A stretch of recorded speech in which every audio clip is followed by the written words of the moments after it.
రాయలసీమ రవి. కాళీ పెద్ద పోటుగాడా? నేను అదేంటో చూడ్డానికే వచ్చాను. భయపడి పారిపోతున్న పావుని కొట్టడం కామన్. అదే తోక మీద లేచి బుస కొడుతుంటే కొట్టడం వెరైటీ. నిన్నెక్కడ పట్టుకుంటే అక్కడ కాళీగాడు లేచి బుస కొడతాడు కదా.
ఇంకోసారి ఎవరైనా అమ్మాయి మీద చెయ్యి వేసారో నరికేస్తా. ఆ అమ్మాయి ఎవరనుకున్నావు? నా కాబోయే భార్య.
బాటిల్లో మందు అయిపోయినా కొద్దీ ఇక్కడ నా ఒంట్లో బీపీ రేజ్ అవుతుంది.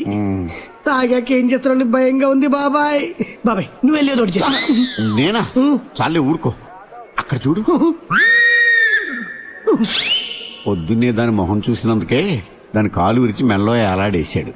అదే నేను వెళ్ళి సముదాయించాననుకో, ఇప్పుడు నా పరిస్థితి ఏంటో నువ్వు ఊహించుకో.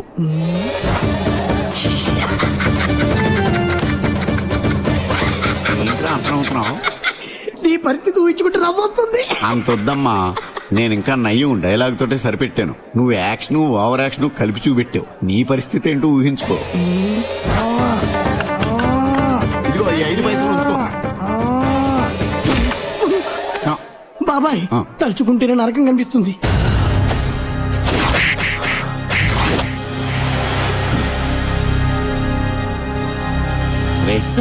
ఆ కోరస్ పాడే అమ్మాయి ఇంటికి వెళ్తున్నట్టున్నాడు. వాడు వాళ్ళకం చూస్తుంటే అమ్మాయికి మంగళం పాడేసేలా ఉన్నాడు రా. ఏమే, నువ్వేనా పెద్ద మిస్ వరల్డ్ అనుకుంటున్నావా? ఇష్టం లేదంటే ఇష్టం లేదని చెప్పొచ్చు కదా. నీకు ఇష్టమైతే కాళ్ళే నా పేరు చెప్పొచ్చు. అదే నేను ఇష్టపడి పెళ్లి చేసుకుంటానంటే కొడతావా? నువ్వేదో ప్రేమతో నా ముఖం మీద విభూతి పెట్టేవనుకున్నానే, కానీ ఇప్పుడు అర్థం అవుతుంది నువ్వు పెట్టింది పంగ నామో అని. స్విచ్ చేసిన తర్వాత మైకును కూడా 1 2 3 అని టెస్ట్ చేసుకుంటానే. అలాంటిది నువ్వెవరో ఏంటో తెలియకుండా పెళ్లి చేసుకుంటాను చూడు, అదే నేను చేసిన తప్పు. ఏ నేను ఇక్కడ ఇంత వాగుతుంటే నువ్వేంటి అటు తిరిగి పోషిస్తున్నావు? తిరిగా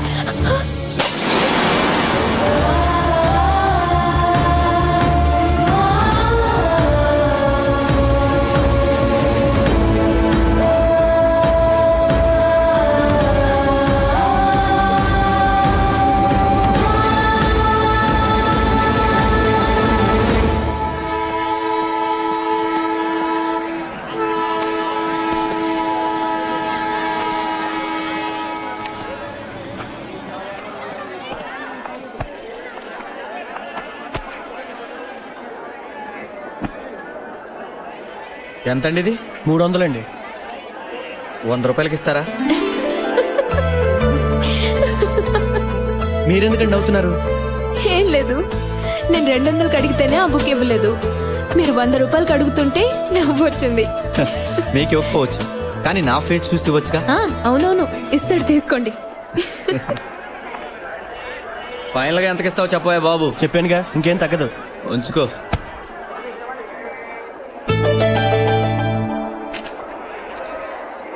హలో, ఈ టికెట్ మీదా? అవునండి, నాదే. థ్యాంక్స్ అండి. బుక్ చూస్తూ మర్చిపోయాను. టికెట్ కూడా మర్చిపోయేంత ఇంపార్టెంట్ ఆ బుక్ మీకు? రేపు నా ఎగ్జామ్ కి బాగా ఉపయోగపడుతుంది. ఓ అయేసా, అయితే ఆ బుక్ తీసుకోవచ్చుగా. తీసుకోవచ్చు, కానీ 300కి తక్కువ ఇవ్వనంటున్నాడే. అయితే 200కి ఇస్తే తీసుకుంటారా మీరు? ఆ, సరే, ఆ 200 ఇవ్వండి. మీరు 2 నిమిషాలు తీసుకొస్తా. మీరు వెళ్ళి లోపలికి కూర్చోండి, ట్రైన్ బయలుదేరేలోపు నేను వెళ్ళి తీసుకొస్తాను. ఇదిగోండి మీ బుక్. నేను అంతసేపు అడిగితే ఇవ్వలేదు, మీకెలా ఇచ్చాడు? అదేనండి మన టాలెంట్. దాని సంగతి వదిలేండి. ఈ బుక్ మీకు ఎగ్జామ్లో చాలా ఉపయోగపడుతుంది అన్నారుగా, తొందరగా చదివేండి. ఏమండి, అలాగని ఎక్కువసేపు చదవకండి, రేపు మార్నింగ్ ఎగ్జామ్ హాల్లో నిద్రపోతారు.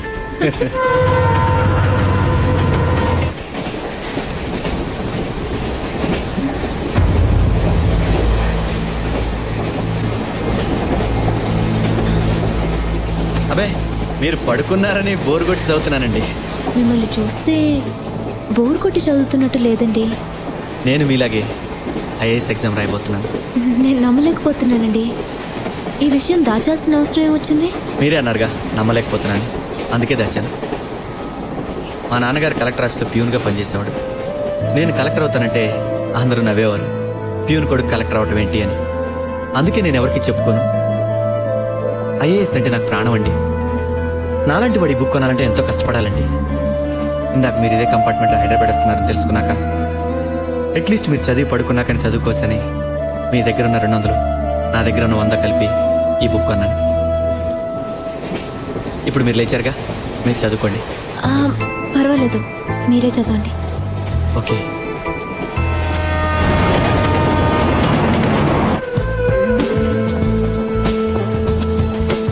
ఏమండి, ఏమండి, లేకండి లేకండి.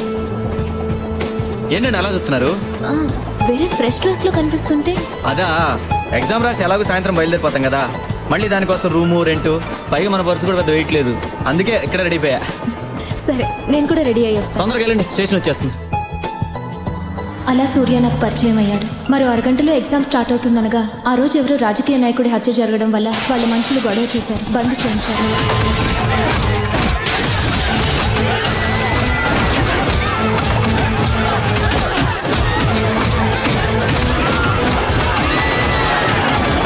దాంతో మా ఎగ్జామ్ మర్నాటికి పోస్ట్పోన్ అయింది. ఇప్పుడు ఏం చేద్దాం? బయటికి వెళ్ళి ఆలోచిద్దాం, పదండి. సింగిల్ రూమ్ లేదు, ఒకే డబుల్ రూమ్ ఉంది, కావాలా? పర్వాలేదు, అడ్జస్ట్ చేసుకుందాం. సరే ఇవ్వండి. ఇందులో అడ్రస్ రాయండి. రూమ్ 300. 200కి ఇవ్వకూడదు? పర్వాలేదులే. ఆ.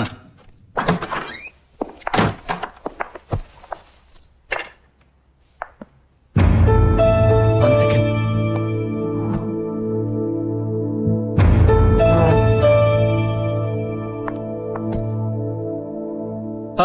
ఏదోటి లక్కీగా రూమ్ దొరికింది.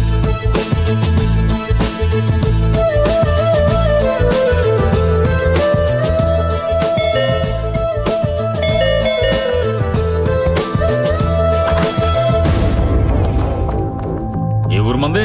వైజాగ్ అండి. ఏ వైజాగ్ లో లాడ్జిల్ లేవా? హైదరాబాద్ దాకా వచ్చారు? అయ్యా సార్, మీరు అనుకున్నట్టు మేమేం తప్పు చేయలేదు సార్, చదువుకుంటున్నామండి. ఆహా, అది నీ పెళ్ళమా? లేదు సార్, నా ఫ్రెండ్ అండి. ఫ్రెండా? ఫ్రెండో పెళ్ళమో చేసిన ఎస్ఐ గారు చెబుతూ అన్నాడు. సార్, ఆడమంటుంటే మేమేం తప్పు చేయలేదు సార్.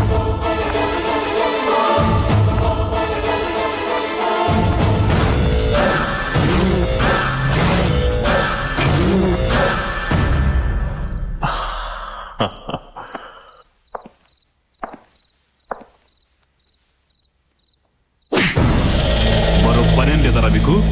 ఇడియట్స్.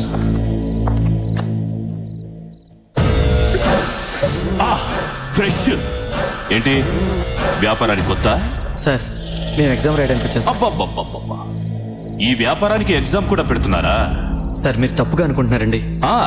నేనే తప్పుగా అనుకుంటున్నాను. ఎగ్జామ్ రాయడానికి అంటే నేను నమ్మాలి. కారణం కొత్తగా చెప్తున్నావు. టెన్షన్ పడుకో సార్. సార్, మేము నిజంగా ఎగ్జామ్ రాయడానికి వచ్చాం సార్, నమ్మండి sir. Sir, 1 second sir. Sir, hall ticket అండి. ఎగ్జామ్ రాయడానికి వచ్చారు? అవునండి. ఐఏఎస్? అవును సార్. నాకే బాస్ అవ్వాలనుకుంటున్నావా? ఇలాంటి దొంగ హాల్ టికెట్స్ ఎన్ని కావాలరా నీకు?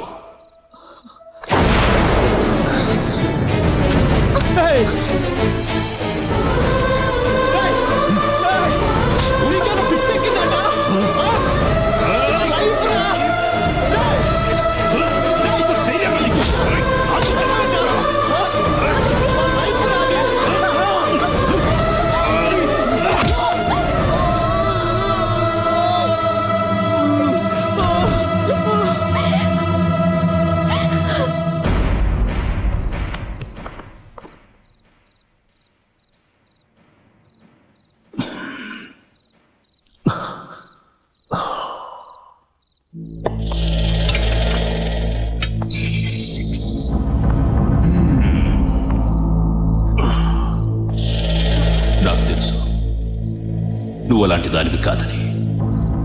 గొడవ చేయకుండా నాకు కోఆపరేట్ చేయి. పొద్దున నేనే ఎగ్జామ్ సెంటర్లో నిన్ను డ్రాప్ చేస్తాను. చంపేస్తున్నావే.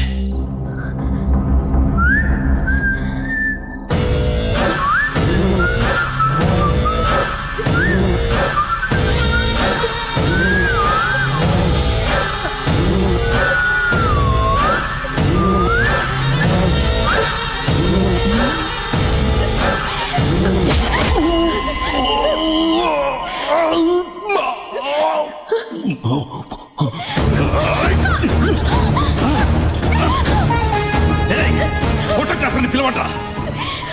వీళ్లతో పాటు దీన్ని కూడా ఫోటో తీయండి. నువ్వు ఎలా పతివ్రత అవుతావు చూస్తానే.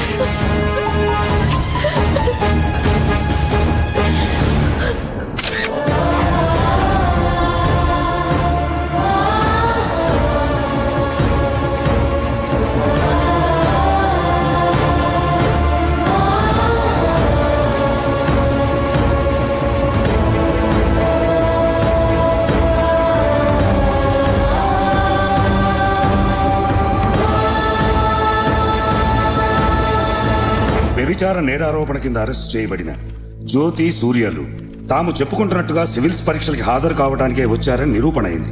కాబట్టి వారిద్దరిని నిర్దోషులని కోర్టు వారు నమ్ముతూ వారిపై దురుద్దేశపూర్వకంగా తన సొంత ప్రయోజనాల కోసం అధికార దుర్వినియోగానికి పాల్పడిన సర్కిల్ ఇన్స్పెక్టర్ కోటిరెడ్డి వెంకటరెడ్డిని 6 నెలల పాటు విధుల నుండి సస్పెండ్ చేయాల్సిందిగా పోలీస్ డిపార్ట్మెంట్ వారిని ఆదేశించడమైంది.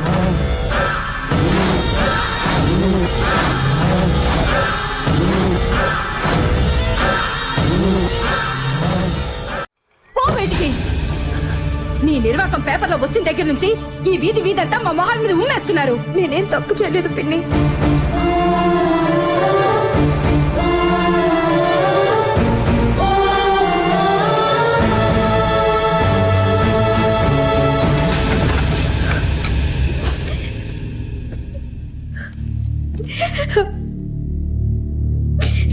జ్యోతి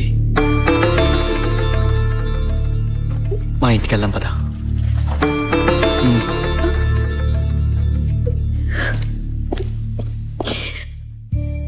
చూడమ్మా, జరిగిందంతా మర్చిపో. అదే తలుచుకుని బాధపడద్దు. నిందలు వేసేవాళ్ళు నోళ్ళు మూయటం చాలా కష్టం. ఈ లోకంలో చెడు చెప్పుకునేంత తొందరగా మంచి చెప్పుకోరమ్మా.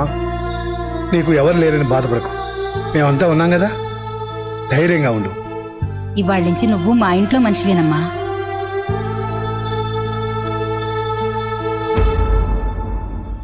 అయిన వాళ్ళ నుంచి దూరమై అనాథలా ఉన్న నన్ను సూర్య అమ్మ నాన్న ఆదరించారు. ఆ రోజు నుంచి నేను వాళ్ళ కుటుంబంలో ఓ మనిషిని అయ్యాను. జ్యోతి ఈ అప్లికేషన్ ఫిల్ చేయి. కలెక్టర్ అవడమేమో కానీ కోచింగ్ సెంటర్లో అప్లికేషన్ తెచ్చుకోవడానికి పెద్ద కష్టమైపోయింది. ఇదేంటి ఒక అప్లికేషన్ తెచ్చా? ఒక ఇంటికి ఒక కలెక్టర్ సరిపోరా? సూర్య జోక్ చేయొద్దు, నేను సీరియస్గా అడుగుతున్నాను. నువ్వు ఎలా అడిగిన నిజం ఒకటే జ్యోతి. అప్లికేషన్ తేవడానికి ప్రాబ్లం ఏం లేదు, కానీ మనలో ఒక్కళ్ళు మాత్రమే ఐఏఎస్ చదవగలం. ఇప్పుడు మా ఫ్యామిలీ ఉన్న పరిస్థితుల్లో ఇద్దరు ఐఏఎస్ చదవడం కష్టం. ఎంతో కష్టపడితే కానీ అప్పు దొరకలేదు. ఆ డబ్బుతో ఇద్దరు చదవడం కష్టం. అందుకే నీకు మాత్రమే అప్లికేషన్ తెచ్చాను. అయితే ఆ డబ్బుతో నువ్వే చదవచ్చు కదా. నేను చదివితే స్వార్థం అవుతుంది. అదే నువ్వు చదివితే నిన్ను ఇంటికి తీసుకొచ్చినందుకు ఒక అర్థం ఉంటుంది. సో నువ్వు చదవాలి, దానికోసం నేను జాబ్ చేయాలి. కానీ నువ్వు ఐఏఎస్ అవ్వాలని ఎంతో ఆశపడ్డావు కదా. కరెక్టే అనుకో. అయినా నువ్వు చదివితే నేను చదివినట్టేగా. నేను చదివితే సూర్య ఐఏఎస్ అని నా పేరు పక్కన మాత్రమే ఐఏఎస్ ఉంటుంది. అదే నువ్వు చదివితే జ్యోతి సూర్య ఐఏఎస్ అని ఇద్దరి పేర్లు కలిపి ఉంటుంది. అంటే నీతో పాటు నేను ఐఏఎస్సేగా. జ్యోతి, నీ లక్ష్యంతో పాటు నీ జీవితంలో కూడా నీ తోడుగా ఉండాలని నిర్ణయించుకున్నాను.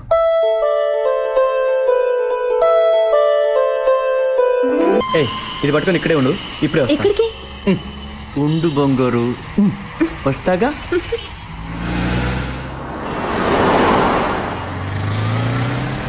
ఏ సీను, నేను చెప్పింది రెడీ అయిందా? రెడీ అయింది సార్. ఇవ్వు.